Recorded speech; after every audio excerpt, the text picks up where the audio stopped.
Toward the end of 1782, America under the Articles of Confederation was faced by its first national crisis. It began north of New York City, in the Continental Army's camp at Newburgh. Army officers led by Henry Knox and Alexander McDougall drafted a petition for Congress.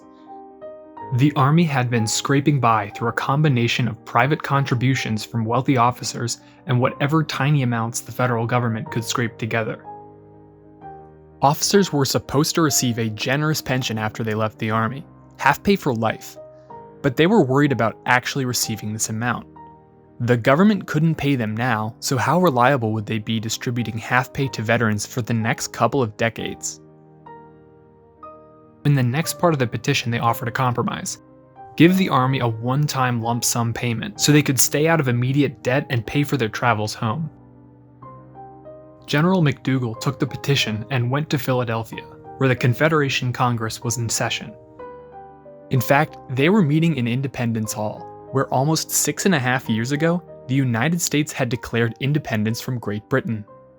Now the war was all but over. The British force at Yorktown had surrendered, and American diplomats were overseas negotiating a peace treaty in Europe. The Army camp at Newburgh was overlooking a British force that was still occupying New York City, but the fighting was largely finished.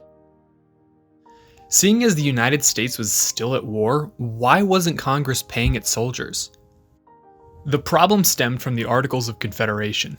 According to Article 8, Congress could not raise any taxes at the federal level. Instead, it had to rely on requisitions from the states. States barely paid these requisitions at the height of the war for independence, and now that the fighting was over, their payments got even smaller. Congress had no way to pay the Army or repay the colossal amount of debt that it had accrued over the course of the war.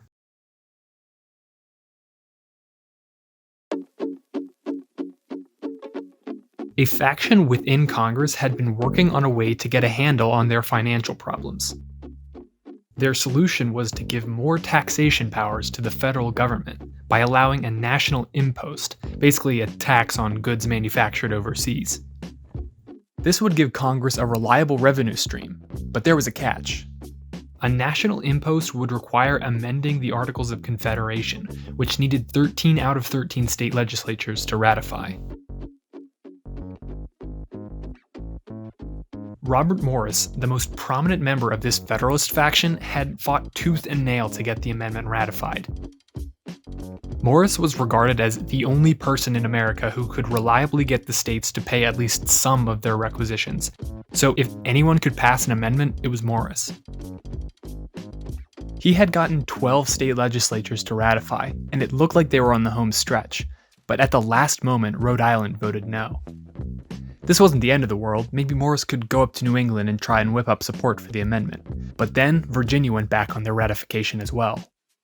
With Virginia out, the rest of the South was soon to follow, and the impost amendment fell apart.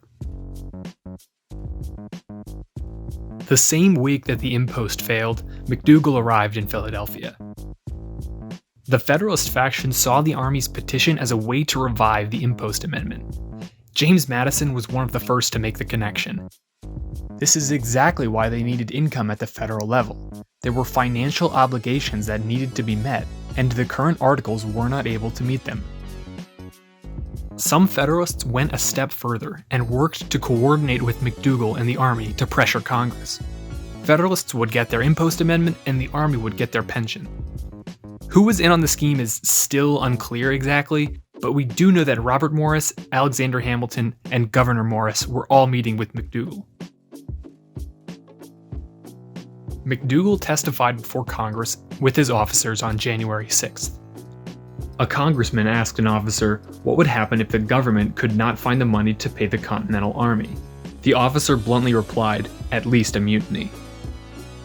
Robert Morris, who was also superintendent of finance, made it clear that there were no funds available for the Army, but if only they had some sort of way to raise revenue. This was pretty alarming to the congressman in Philadelphia. To make matters worse, Robert Morris dramatically resigned from his position as financier. To the public, this would look as if Morris, the only person who seemed able to raise money, had thrown up his hands and given up. If word of his resignation reached the army, it could spark the mutiny that Congress was worried about. They immediately voted to keep his resignation secret. Then Congress held a vote. Should the government give the army the money that it owed them, as well as their pensions in the form of a lump sum? The resolution required 9 votes to pass, with each state receiving 1 vote. Massachusetts, Connecticut, New Hampshire, Rhode Island, and New Jersey all voted no. Pensions were really unpopular in these states, and congressmen that had opposed the Impost Amendment found it extremely suspicious that the army, with their petition, had arrived the same week that the Impost Amendment had failed. The Federalists and McDougal would have to step up their pressure. Congress had begun talks with General McDougal at the beginning of January. Now the month was almost over, and there was no word of any unrest in the army's camp. Knox had not written back in several weeks. His silence confirmed their fears that Knox wanted to keep the army out of politics. To make matters even worse, Federalists could only use the army for so long. Soon, peace would be made with Britain, at which point Congress would simply dissolve the army. Once the army was dispersed, they wouldn't be as able to influence politics in Philadelphia. After the vote failed and more silence from Knox, McDougal sent a secret letter in which he hinted that Knox should begin preparing for a mutiny. According to McDougal, the only way that the army could be paid is if it refused to disband when Congress told them to. They were holding out for Knox to pull through, but they did have a dangerous backup plan. A group of extremist officers in the army had been gaining traction. These were young men who were beginning to feel abandoned by their government and by army leadership. General Washington was too much of a moderate for their taste, and he wasn't willing to stand up to Congress. The details of this group are hazy. Most just wanted to get paid and were willing to go to extreme lengths to get their money. At the most extreme end of this group were people who were willing to march against Congress in a counter-revolution.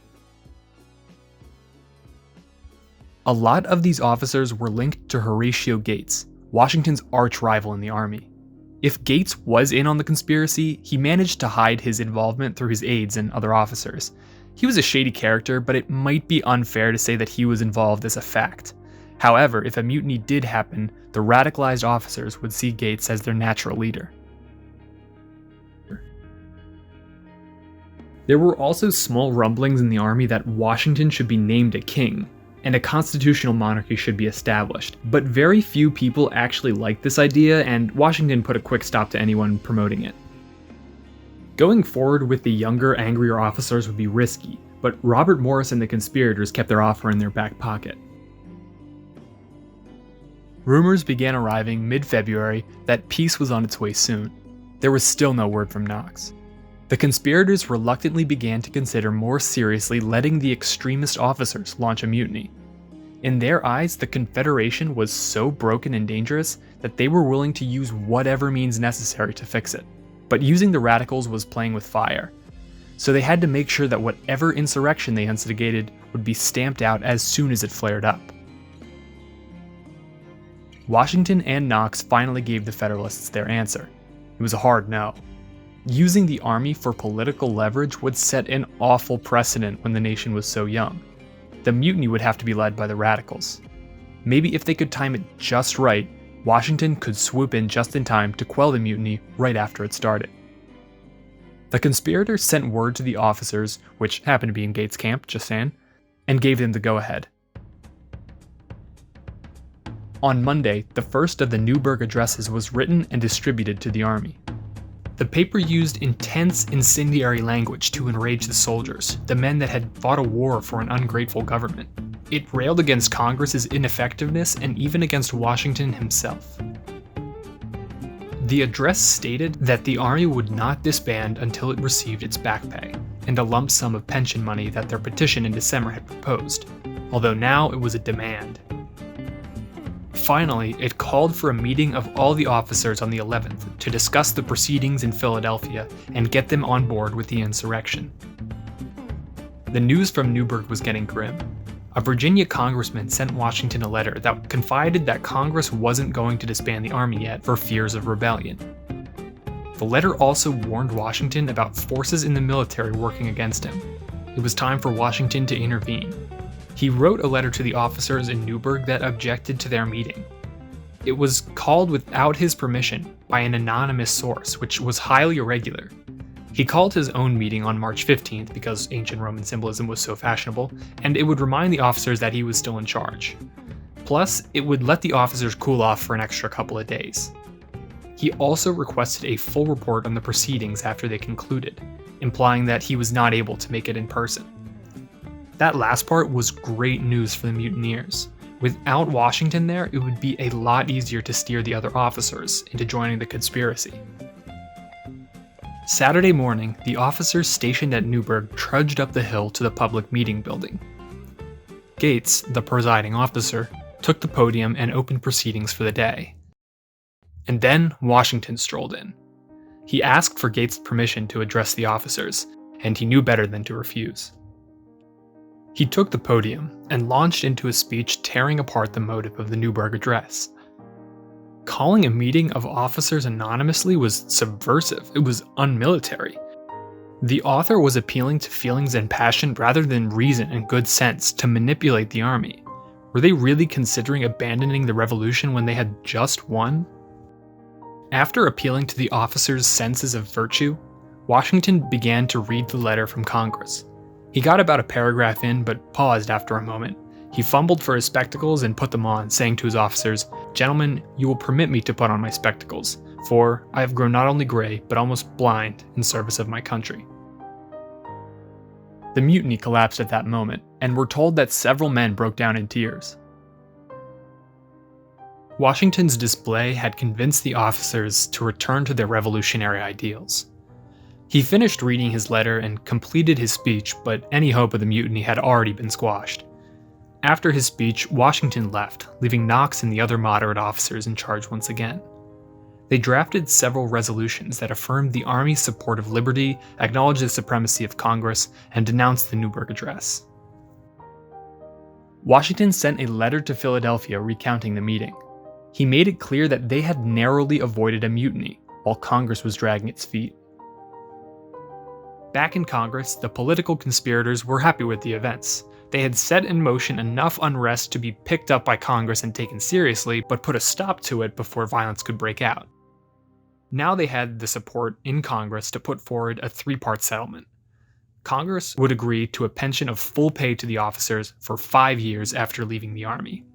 To pay for this plan, Congress would draft a new impost amendment that would be used to fund the Army. And finally, the Army would disband when the war was over. This time, Connecticut felt pressured enough to switch sides. The settlement only proposed an impost amendment. It didn't actually put it into effect. So once again, the Federalists had to get all 13 states to agree. Once again, Rhode Island was obstinate and refused to ratify it. The Army still had no money, and Congress had no way of raising it. A month after Washington snuffed out the conspiracy, an end to hostilities with Great Britain was announced. Congress soon after voted to disband the Army, even though it still hadn't paid their salaries like they had promised. Robert Morris ended up paying out of his own pocket to give the Army some of what was owed to them. The Continental Army disbanded more or less peacefully, with one minor exception that summer. 200 men from an army camp in Lancaster, Pennsylvania, marched to Independence Hall. Their protest remained peaceful, but to Hamilton, the experience was humiliating. The president of Pennsylvania didn't call up the state militias for fear that they would join the protesters. Hamilton responded with a resolution that would move the national capital to Princeton, New Jersey, since the Pennsylvania government was unable to guarantee Congress's safety. They agreed and fled the city. With Congress gone, the protests gradually petered out. While waiting for the other delegates to arrive in Princeton, Hamilton fumed about Congress and the Pennsylvania Mutiny. He spent his free time angrily writing, which the guy did a lot of. He drafted a blueprint of a government that would replace the Articles of Confederation, and called for a convention to revise their form of government. Congress would never vote on his proposal, but it wasn't Hamilton's last attempt at revising the government. Washington retired after peace was made official, returning to Mount Vernon. He became the American Cincinnatus, named after a Roman citizen that had led Rome during a time of crisis, only to give up all his political power and retire after the danger had been vanquished. Washington was popular during the war, but he became a legend by retiring. But the Newburgh Conspiracy had deeply worried him. The nation hadn't even gained its independence yet, and the Articles of Confederation were already causing catastrophic problems for the Republic. He wouldn't stay retired for long.